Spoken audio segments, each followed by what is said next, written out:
Cliff ഹൗസിന് മുമ്പിൽ നിന്നുള്ള ദൃശ്യങ്ങളാണ് പ്രേക്ഷകർ കാണുന്നത്. യൂത്ത് കോൺഗ്രസ് പ്രവർത്തകരുടെ പ്രതിഷേധം എന്നാണ് മനസ്സിലാക്കുന്നത്. അതിൻ്റെ തത്സമയ ദൃശ്യങ്ങളാണ് പ്രേക്ഷകർ കാണുന്നത്. ഇപ്പോൾ പോലീസ് ജലപീരങ്കി പ്രയോഗിച്ചിരിക്കുന്നു.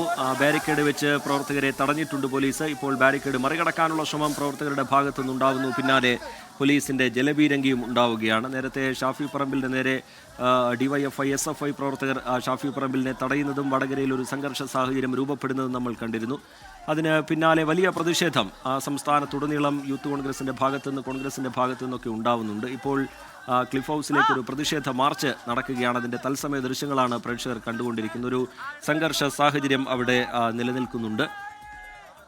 ഈ പന്തം കൊളുത്തിയുള്ള ഒരു പ്രകടനമാണ് ക്ലിഫ് ഹൗസിലേക്ക് എത്തിയത്. നന്തങ്കോട് ജംഗ്ഷനിലെത്തിയവർ CPMന്റെ ചില ഫ്ലെക്സ് ബോർഡുകളൊക്കെ തന്നെ തകർക്കുന്ന ഒരു സാഹചര്യം ഉണ്ടായി. തുടർന്ന് ഈ കൊളുത്തിക്കൊണ്ടുവന്ന പന്തം ഈ പോലീസുകാരുടെ ഇടയിലേക്ക് വലിച്ചെറിയുകയും ചെയ്തു. തുടർന്നാണ് പോലീസ് ജലപീരങ്കി പ്രയോഗിച്ചത്. ഇപ്പോൾ മൂന്നാം തവണയും പോലീസ് ജലപീരങ്കി പ്രവർത്തകർക്ക് നേരെ പ്രയോഗിച്ചിരിക്കുന്നു എന്നുള്ളതാണ്. ഈ ടയറും അതുപോലെ തന്നെ മറ്റ് പന്തങ്ങളൊക്കെ തന്നെ വലിയ രീതിയിൽ ഉയർത്തിപ്പിടിച്ചുകൊണ്ട് മുദ്രാവാക്യം വിളിച്ചുകൊണ്ടാണ് ഇവിടേക്ക് എത്തുന്നത്. ആ പന്തം വലിച്ചെറിയുന്ന ഒരു സാഹചര്യം, ഒരു കാഴ്ച നമ്മൾ കണ്ടു. പോലീസിന്റെ ഇടയിലേക്ക് പോലീസ് തുടർന്ന് ജലപീരങ്കി പ്രയോഗിക്കുന്ന ഒരു സാഹചര്യമാണ് ഉണ്ടായത്.